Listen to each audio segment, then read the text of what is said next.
Bonjour Kevin. Salut Stéphane. Alors, aujourd'hui, on devait parler d'un sujet passionnant, le deep work. Comment booster sa productivité. Et on en avait discuté tous les deux en ligne et on n'a pas tout à fait les mêmes stratégies. Tout à fait. Alors aujourd'hui, ça va être quelque chose sur la concentration, améliorer sa concentration, son focus, parce qu'en fait, le postulat de base qu'on partage toi et moi, c'est qu'en gros, la concentration, le focus, c'est l'ennemi enfin, c'est la chose dont on manque le plus au 21e siècle. Voilà. Donc cette Oui, concentration par les réseaux sociaux, par le matraquage publicitaire, par simplement le cerveau qui a changé. Il y a même des études qui ont été faites qui montrent que globalement, on ne peut pas faire. Les gens moyens ont un temps d'attention de 3 minutes environ. Et encore, je suis généreux. Des fois, c'est beaucoup, beaucoup moins. Donc aujourd'hui, on va donner, moi je vais donner des petites astuces, voilà, d'entrepreneurs, et puis toi, tu vas pouvoir donner des astuces de neurohacking sur booster sa concentration, son focus pour faire des tâches. Voilà. Et moi j'ai un petit objet tout simple, et toi peut-être oui. même, est-ce que tu as un masque spécial, un casque? La fois tu avais sorti un truc spécial pour le sommeil. Alors, si j'ai un Est-ce que truc. tu as un truc un peu à la Géo trouve tout ou pas? Alors, oui, Est-ce que t'as mes écouteurs. C'est ce que je fais. Alors, Je mets mes écouteurs, et je travaille et j'écoute la musique binaurale de concentration. ah ok, intéressant. Et en général, je prends les trucs genre 1 heure. Et le principe, c'est que je ne décroche pas pendant 1 heure. Mais je te raconterai, moi, mon cycle de travail, il est particulier. J'essaie D'accord. différents cycles de travail. Voilà, moi parce que j'ai peut-être entendu parler, tu la connais peut-être, c'est la méthode du Pomodoro. C'est-à-dire Oui. du minuteur et en disant qu'on est capable de se concentrer sur une tâche sur 20 minutes. Tout à fait. Alors moi, je suis l'approche un petit peu de deep work. Alors, il y a un livre Ouais, qui est assez connu, un livre de Cal Newport. ouais, Et en tout cas, généralement, c'est plutôt 45 minutes. Donc moi, je suis plutôt sur des tâches de 45 minutes. 45 minutes, c'est des tâches qui vont prendre du temps. Parce que selon les tâches, par exemple, je ne sais pas écrire un mail, bah, c'est 10-15 minutes par exemple. Donc en fait, je pense que bah, tu peux peut-être raconter un peu le Pomodoro, puis moi, je vais parler un peu plus du deep work, si tu veux. alors le Pomodoro, c'est une méthode. Donc c'est en réalité, ça veut dire tomate. C'est la forme des minuteurs en Italie. Et donc on a remarqué qu'on est capable d'être plein potentiel, plein focus 20 minutes. Donc le principe de, de cette méthode, c'est que tu te fais des sessions de travail de 20 minutes. Pendant 20 minutes, tu ne fais qu'une seule tâche.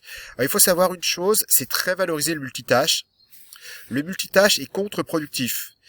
Dès que tu fais 2 tâches en même temps, ta productivité dans les 2 tâches baisse si tu les faisais les deux séquentiellement. Donc, essayer de téléphoner en écrivant, en téléphonant et en regardant ces messageries, c'est contre-productif parce que le cerveau, on a l'espace de travail limité. En gros, on est capable de gérer 7 tâches, le cerveau est capable de gérer 7 tâches en même temps. Mais cette tâche, ça inclut de tenir mon verre en même temps que je suis en train de lire mon mail. Donc, c'est en théorie, sauf que quand je suis sur une tâche qui prend l'espace de travail ou la majeure partie de l'espace de travail, il faut en gros que je recharge mon disque dur. Ah oui, où j'en étais. Donc on perd un temps.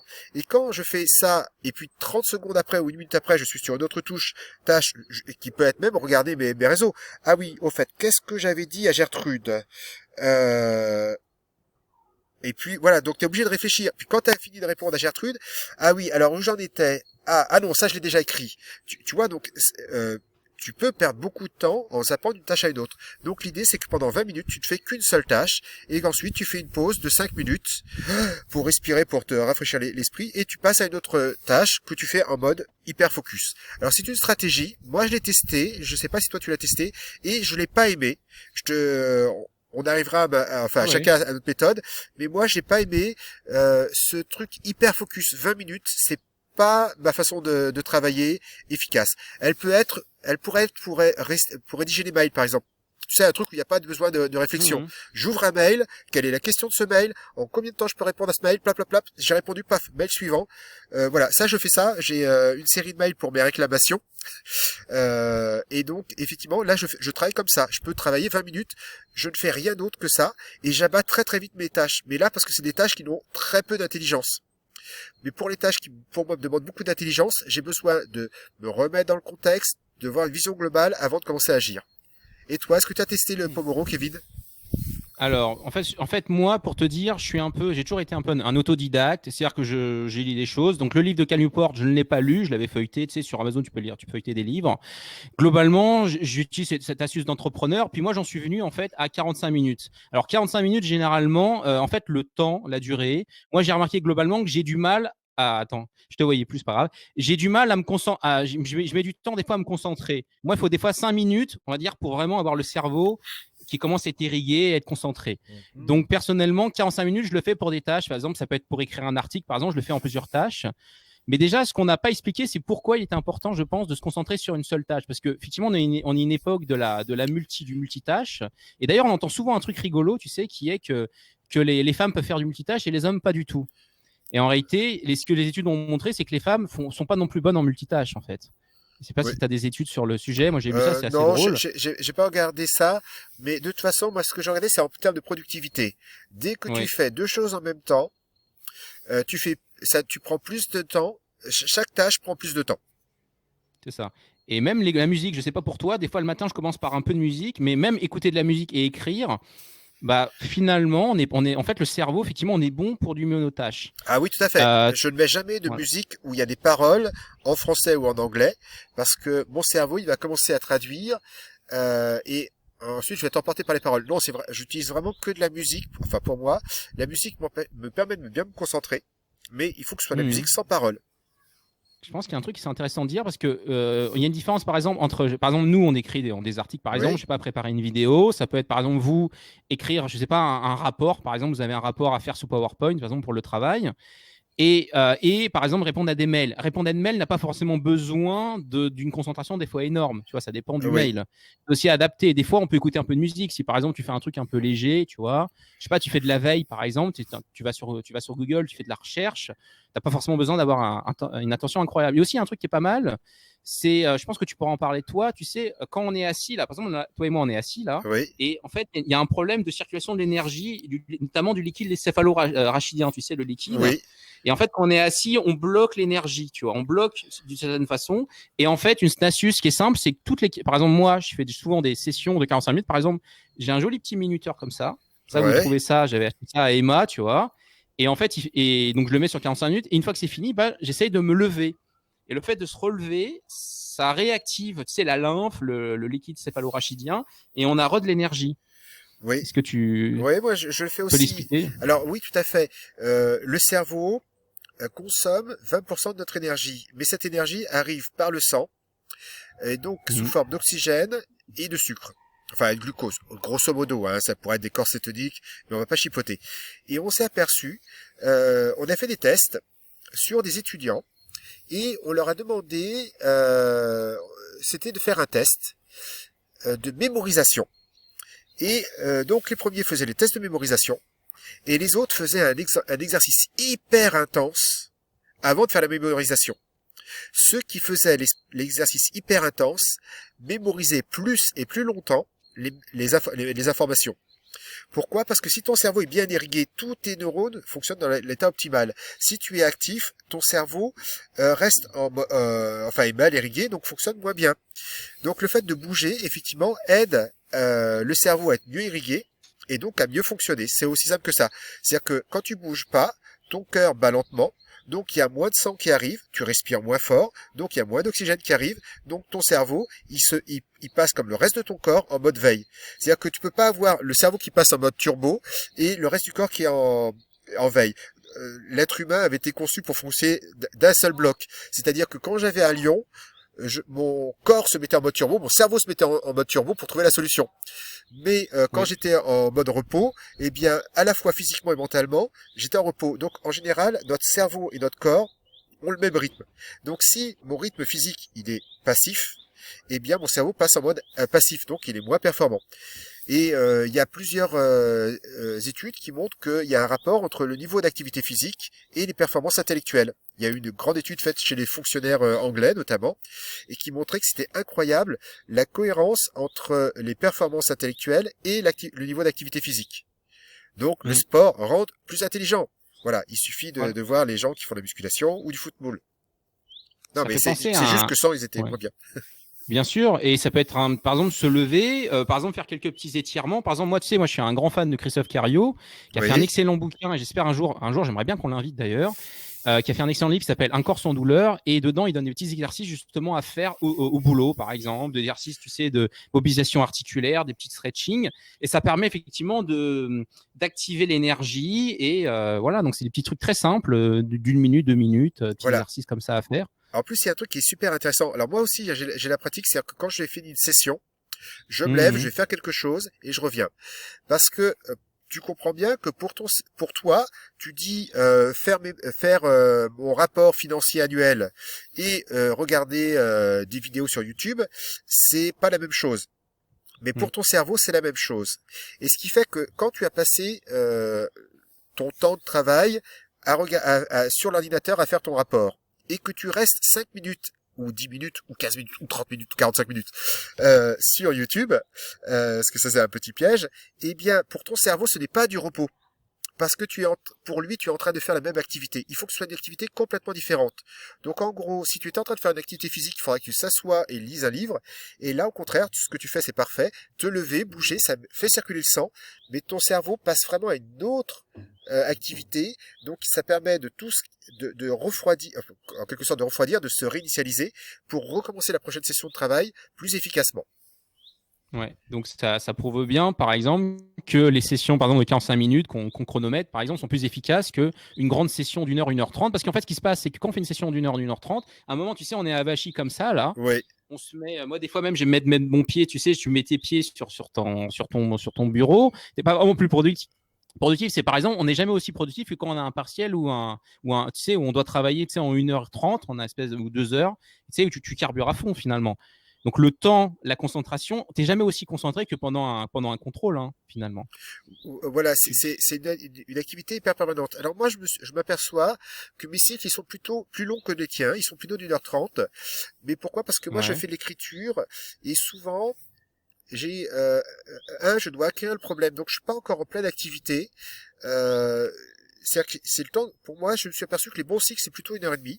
Mais par contre, au bout d'une heure et demie, il faut que d'accord. je bouge. Et je le sens physiquement, mon corps commence à dire, ouais, il est temps de bouger. D'ailleurs, il y a certaines personnes qui travaillent un poste debout, où ils alternent Oui, une fois debout, une fois assis. Et c'est une bonne façon de faire, parce que ça change le rythme, ça casse la routine de faire cette façon-là.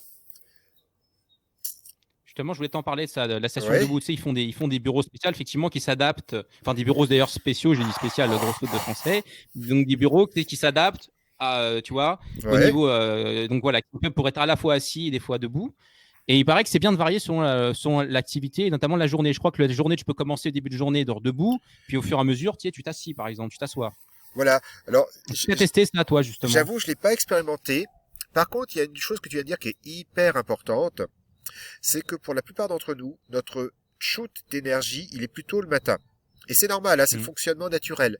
C'est-à-dire que normalement, on a le maximum d'hormones de l'énergie et de l'action le matin. Je dis normalement. Parce qu'il y a des gens Oui, qui fonctionnent mal et tout à fait. dont les hormones de l'énergie arrivent en fin de journée. Mais si votre énergie arrive en fin de journée, c'est pas normal. Parce que dans la nature, le matin, tu te levais, tu allais résoudre le problème principal, c'est-à-dire trouver la nourriture. Et puis ensuite, Ouais. une fois que tu avais trouvé la nourriture, ben, tu la rapportais à la maison et tu avais tout l'après-midi pour manger, profiter, partager. Donc, Tout à fait. C'est souvent d'ailleurs des profils artistiques qui sont comme ça. Voilà, ouais, il y a des noms. Voilà. Il y en a un qui est très connu, notamment. Est-ce que tu connais Frédéric Delavier? Tu connais peut-être un euh, auteur de livres de musculation qui a fait non, tu sais, le livre Guide des mouvements de musculation, qui est en ah, fait si, un des si, livres les si, plus oui, je connus. crois, oui. Tu sais, c'est un très beau livre avec des planches anatomiques. En fait, c'est le livre le plus vendu dans le monde, en fait, pour du Voilà, fitness. la Et bah, ce musculation, ça, mec-là, je sais, oui. voilà, tout à fait. Et bah, ce mec-là, il se couche super tard. Ça veut dire que c'est un mec qui travaille la nuit. Voilà. Il est Voilà. comme ça. Il y a des gens comme ça. Mais je sais pas si, C'est, ils sont minoritaires, hein, ils sont voilà. minoritaires. Alors, il faut savoir qu'aussi, on a des chronotypes. C'est-à-dire qu'il y a des gens Mm. qui sont naturellement plus le matin, et c'est plutôt le modèle standard, euh, pour des raisons biologiques. C'est-à-dire que, en gros, le matin, si tu te réveilles, c'est que tu as du cortisol. Ton plus haut taux de cortisol, il est le matin. Et le cortisol, quand on n'a pas trop, c'est l'hormone du stress quand on a trop, mais quand on a juste Mhm. la dose qu'il faut, c'est l'hormone de l'action. Ouais. C'est l'hormone qui te donne envie d'agir. Et si t'en as un peu trop, c'est l'hormone qui te rend irritable. Et puis si t'en as trop, ben, tu finis par surchauffer.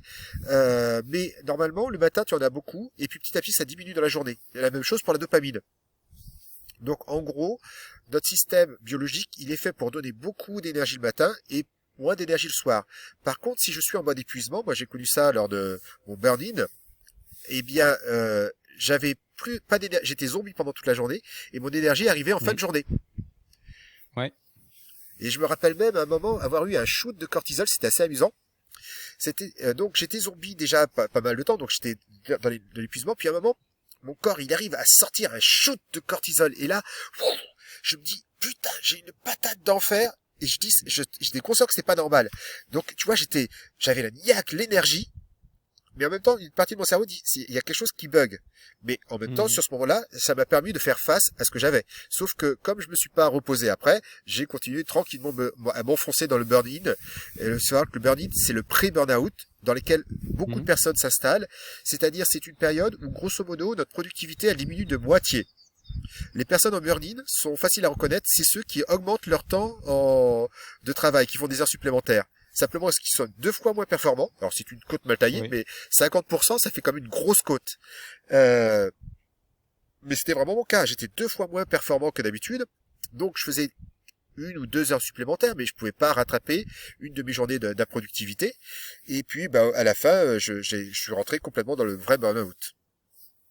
Alors justement, tu parlais d'un truc très important, c'est la productivité. C'est-à-dire que, par exemple, tu sais qu'en fait, dans le monde, les Français, parce qu'on souvent on se moque un peu de nous, tu sais, pour les 35 heures, etc. Mais il paraît qu'on est les plus productifs dans le monde. Et moi, pour avoir travaillé à l'étranger, je peux te dire que les Français ont une excellente réputation comme travailleurs. Parce qu'en réalité, on travaille moins que les autres peuples dans le monde. Alors, généralement, on est assez productifs, justement. C'est-à-dire qu'on travaille moins longtemps. Et ça, j'ai vu ça au Canada ou en Hongrie, etc. C'est marrant, la réputation. Je ne sais pas si tu as vécu ça. D'ailleurs, je ne sais pas si toi, tu as un petit peu travaillé à l'étranger. Alors, non, j'ai pas travaillé à vécu ça un peu. l'étranger, mais j'ai lu une étude très intéressante sur le passage des 35 heures. En réalité, les Français sont devenus les champions de la productivité suite aux 35 heures. C'est-à-dire qu'en gros, quand on a eu les 35 heures, au début, les Français étaient très motivés. C'est-à-dire qu'ils disaient, chouette, je travaille moins et j'ai une demi-journée par semaine en plus. Donc c'était assez motivant. Et puis petit à petit, donc on a vraiment fait un boost de productivité avec le passage des 35 heures. Et puis ensuite, la loi s'est réassouplie, donc on est revenu aux 39 heures pour certains, et on a gardé ce rythme de vie-là. Donc justement, ce shoot de productivité est arrivé au passage des 35 heures. Le problème, c'est que comme on est revenu à des gens qui font 39 heures, mais au rythme hyper intense des 35 heures, tu vois, parce que 35 heures, ça fait... je fais la cote mal taillée, hein, c'est 8, ça fait un huitième de productivité en plus, c'est quand même notable. Eh bien, le problème, c'est que maintenant, on le fait sur le même temps. Donc, en réalité, on a un rythme qui est tellement intense justement, on a tendance à faire plus souvent des burn-out ou des burn-in, des burn-out ou des dépressions. Je pense aussi un des faits, notamment, ça arrive ça chez les cadres, c'est que, en fait, quand par exemple, on parlait, tu sais, parce que, en fait, il y a l'enregistrement de la semaine dernière qui était sur le matin. Et oui. Voilà, on va essayer, j'espère, de le retrouver, cet enregistrement, pour le coup. Et voilà, donc, en gros, on parlait justement que se réveiller plus tôt, tu sais, quand tu te réveilles plus tôt, tu fais une routine du matin, et normalement, on devrait pouvoir sortir plus tôt aussi dans la journée. Parce que si tu te réveilles à 6 heures du matin, imagine, tu arrives au travail, tout le monde est à 10 heures et toi, tu es à 9 heures, tu as 1 heure d'avance. En 1 heure, tu peux être super productif, justement, si tu mets en place les astuces qu'on avait données quand on avait parlé, tu sais, du neurohacking, des astuces pour avoir une plus grande énergie, une meilleure concentration. Et donc, c'est ça aussi. Ce qui se passe, c'est que, par exemple, les cadres, très souvent, ils travaillent énormément, ils reviennent tard. Et en fait, il y a des gens, des fois, qui ont fini leur travail, qui devraient partir, tu sais. Par exemple, je ne sais pas si tu connais un petit peu le modèle scandinave, parce que moi, j'ai de la famille au Danemark. Et tu sais que les Danois, en fait, les enfants, en fait, le matin, ils font des mathématiques, du danois, etc., des matières, histoire. Oui. Et souvent, l'après-midi, c'est du sport. Ça veut dire que... Et même, des fois, ils partent plus tôt. Tu vois, donc il y a ce côté-là. Et il y a ça aussi au Japon. Je crois qu'au Japon, c'est pareil. L'après-midi, c'est plutôt du... Et je crois qu'en Allemagne aussi, c'est la même chose, il me semble. Ouais. C'est des longues journées au Japon, je crois, mais il y a quand même une histoire quand même de sport. Il y a beaucoup d'activités, tu vois.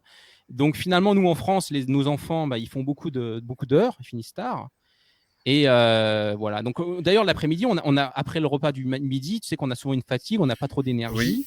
Et peut-être un truc aussi qu'on pourrait dire, c'est que le matin, faire des choses un peu productives, faire les choses importantes, et l'après-midi, faire des choses un peu moins importantes, un peu moins challengeantes. Par oui. exemple, répondre aux mails, faire des webconférences, tu vois, des choses comme ça qui demandent moins d'énergie. Voilà. Alors moi, pour moi, c'est vraiment une astuce que j'utilise maintenant. Alors surtout maintenant que je me lève très très tôt le matin. La première chose que je fais, c'est que j'ai une session de travail d'1h30 consacrée uniquement à un projet. Donc ça veut dire que je ne regarde pas mes mails, je ne regarde pas mes réseaux sociaux, je me connecte directement, même si j'ai un problème en cours, je me connecte uniquement sur ça. Et ce qui fait que pendant 1h30, je suis hyper efficace sur le projet qui est le plus important pour moi. Et justement, tout ce qui est plus long, qui peut prendre plus de temps et qui est aussi plus relationnel, je le place plutôt dans l'après-midi. Donc le matin, moi je place mes activités qui nécessitent de la production et de la productivité, de l'efficacité. Et l'après-midi, des choses qui sont plus light intellectuellement et même en énergie. Donc justement plus de social. Ouais. Par exemple, les rendez-vous, les petits meetings, des fois, c'est mieux l'après-midi que le matin. Exactement. Tout Moi je les fais simplement. toujours l'après-midi. Ouais. Est-ce que tu as justement des astuces, toi qui es en pleine rédaction là, de ton livre sur justement sur le neurohacking, le biohacking, est-ce que tu as des astuces un petit peu inédites que tu peux témoigner, enfin tu peux dévoiler Alors, sur comment améliorer le focus justement, être plus productif là, c'est en vraiment particulier ce principe-là, c'est zéro dérangement. C'est-à-dire que on ne doit pas ni voir ni entendre les notifications. Donc pour moi, c'est D'accord. je mets le téléphone, je peux mettre le téléphone en mode avion, puisque Ouais. là je suis en mode production avec moi. J'ai un engagement avec D'accord. moi. Même si j'ai bien une petite curiosité pour regarder telle nouvelle molécule ou telle autre, je fais d'abord ma session de travail. Donc vraiment le premier truc, c'est tout simple. C'est pas de disturbance. Je suis focalisé sur mon objectif et je ne fais rien d'autre. Et par contre, ensuite, je peux me donner une récompense, mais à condition qu'elle soit sous une forme différente. C'est-à-dire que je vais pas rester sur l'ordinateur à regarder une vidéo, parce que là, ça va pas être reposant. Il faut que je sorte. Par exemple, alors moi, ce que je fais beaucoup, c'est que j'écoute mes vidéos. Donc tu vois, je vais trouver une vidéo intéressante. Là, par exemple, aujourd'hui, j'étais sur le cortisol. J'ai pris une vidéo sur le cortisol et je suis allé marcher dehors en écoutant ma vidéo sur le cortisol. Alors de temps en temps, il disait ah mais regardez, voyez sur cette photo cette personne. Alors de temps en temps, je sortais mon téléphone, plop, je regardais mon écran. Ah oui, je voyais. Mais la plupart du temps, la plupart des des vidéos pourraient être écoutées sous forme d'audio. Ou alors il y a les livres audio. J'ai Oui. beaucoup de livres audio. D'accord. Moi, par exemple, il y a beaucoup de podcasts. Par exemple, tu sais que YouTube, tu as même la possibilité de télécharger sur ton ordinateur des vidéos et les transformer en MP3. Moi, c'est ce que je fais souvent d'ailleurs. Effectivement, où tu n'es pas en train de regarder l'écran comme ça de ton ordinateur, enfin de ton téléphone, de ton ordinateur, et tu l'écoutes comme ça avec tes écouteurs tranquilles. Comme ça, tu optimises tes déplacements. En ce moment, on ne se déplace pas beaucoup. Mais là, tu donnes des exemples, tu sais, de se concentrer. Mais Mason, quelqu'un qui travaille dans un open space, comment tu arrives à te protéger parce que tu sais, c'est un endroit où d'ailleurs, c'est un endroit qui est pas bon pour l'énergie, ça. Un Ah non endroit non. qui est ouvert, tu sais c'est Alors pas bon pour l'énergie, il y a du bruit. voilà. Et comment tu arriverais, toi, est-ce qu'il y a des petites astuces que tu as est-ce que tu as déjà travaillé en open space Alors, un j'ai peu déjà travaillé en espace de coworking. Donc, la première astuce, c'est de dire je ne suis pas disponible. Pour dire je ne suis pas disponible, tu mets des écouteurs sur les oreilles. Déjà, tu n'entends Ouais, pas le ça, beaucoup bruit le font. et c'est quelque chose qui marque très nettement. Donc, tu vois, quand quelqu'un arrive, tu sors et tu dis là, je suis pas disponible. Est-ce que je suis sur un truc très important. Est-ce que je peux te rappeler et de prendre l'habitude. Alors, il faut pas être en mode autiste 8 heures par jour. L'idéal, c'est d'être en mode Oui. autiste le matin où on est focalisé sur les trucs et le reste du temps, on est en mode ouvert. Comme ça, les gens comprennent. C'est vraiment de se forcer à ne pas répondre au téléphone, de laisser le répondeur. Le répondeur, prend le message et puis quand je suis disponible, je peux le faire. Ce qui me permet d'être vraiment productif. Voilà, on peut difficilement se cacher les yeux, mais déjà, moi, j'hésite pas. Alors, je le fais aussi en famille le matin. quand je travaille à la maison, c'est j'ai les écouteurs sur les oreilles, ça veut dire je ne suis pas disponible. Par contre, je ne suis pas avec les écouteurs toute la journée parce que sinon on me dirait mais il est autiste. Donc ça c'est vraiment Oui. mon premier truc. Alors il y a un petit truc aussi qui aide bien, enfin pour moi, c'est ma tasse de thé, de thé ou de yogi tea. Je me fais ma préparation et je bois régulièrement des petites gorgées parce qu'on s'est aperçu d'une chose, c'est qu'à partir d'une heure, ton cerveau commence à baisser en performance à cause de la déshydratation. Alors, c'est pas la peine de boire un verre d'eau complet, parce que si tu bois un verre d'eau complet, au bout d'une heure, tu auras envie de faire pipi. Bon, remarque, ça te fera te lever et marcher un peu. Mais si, en réalité, on a besoin de boire une gorgée d'eau toutes les heures. Ni plus ni moins. Donc c'est une toute petite dose, mais de prendre l'habitude d'avoir toujours sur son bureau une petite quelque chose qui permet de boire, parce que lorsque le cerveau se déshydrate, il perd très vite en performance. Tu vois, Voilà. justement. Et tu as Une petite- facilement perdu 10% de performance. Donc 10% c'est pas notable, et pourtant c'est quand même mesurable. C'est 10% Bah oui, mais d'erreur en plus, c'est 10% de lenteur en plus.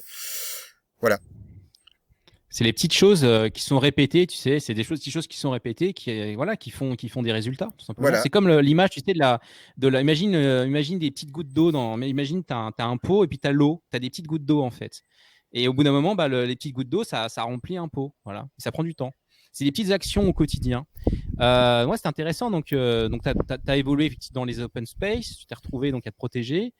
Est-ce que tu as peut-être une autre astuce de concentration, par exemple? Tu as dit l'astuce de la tasse de thé. Moi, je réfléchis un petit peu des choses qu'on pourrait. Je l'avais en tête et en t'écoutant, je l'ai oublié. Ça Ah va me zut. revenir. J'avais Alors, quelque chose. juste Ah pour te oui, mettre un peu de pression, ah si. ça y est, t'as trouvé.